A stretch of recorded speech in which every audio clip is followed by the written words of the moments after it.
Sant Cugat i el Drac. Hi havia una vegada una església dintre del municipi de Navàs. Tot estava molt tranquil fins que un dia de sobte va arribar volant un drac i apoderar de l'església. Era un drac enorme, ferotge i que escopia foc per la boca.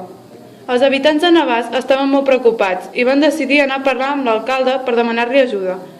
L'alcalde de Navàs va haver de posar unes normes per la seguretat de la població. La primera norma i la més important va ser la prohibició d'acostar-se a l'església. El drac es menjava tot allò que trobava, sobretot les vaques i ovelles, que pasturaven per les terres al voltant. Un dia, un pagès va arribar a casa seva plorant i la seva dona i el seu fill es van entristir. El pare els va explicar que el drac s'havia menjat tot el seu bestiar i no tenien de què viure. El dia següent, el nen es va preparar una motxilla amb un entrepà, una cantimplora d'aigua i una llanterna. S'estava preparant per anar a visitar el drac de Sant Cugat. El nen es deia Marc i vivia al poble de Navàs. Havia de recórrer 5 quilòmetres per arribar a l'església. Seria un trajecte llarg per a un nen de 10 anys, però estava decidit que volia conèixer el drac i parlar amb ell. Va sortir de casa seva i va començar a caminar. Al cap de 3 hores va arribar al turó on es trobava l'església de Sant Cugat del Racó. El Marc, espantat, va dir: «Que hi ha algú?»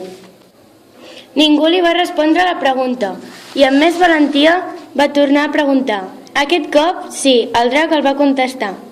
«Qui s'atreveix a entrar a casa meva sense el meu permís?» «Soc en Marc, un nen de Navàs, que venia a parlar amb tu». «Què vols, petit?», li pregunta el drac. «Venia a dir-te que no m'agrada gens el que estàs fent. No està bé que et dediquis a menjar-te el bestiar de pagesos com el del meu pare. No tenim de què viure ara per la teva culpa i estem molt tristos». El drac, en sentir-se molt culpable, li contestà: «Tens raó, Marc, no pensava en el que estava fent, però jo tenia que menjar per viure, i en veure aquelles ovelles i vaques que pasturaven soles, doncs me les vaig anar menjant de mica en mica.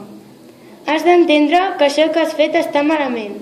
Si ens ho haguessis dit, entre tots els habitants del poble et podríem haver ajudat. Imagina't que entre tots els habitants de Navàs ens robéssim. Seria un caos total».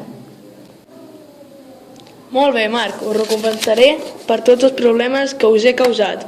El Marc, en acabar el diàleg amb el drac, va somriure, estava feliç. No només havia salvat el poble de Navàs, havia fet un bon amic. Havia conegut el drac de Sant Cugat del Racó. El dia següent, en llevar-se el Marc, algú va tocar la porta de casa seva. Ell, encara mig adormit, va obrir la porta.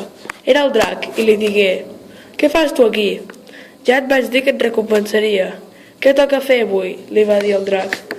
El Marc, somrient, el va contestar: «Avui toca cultivar la terra». En 2 hores ja havien acabat.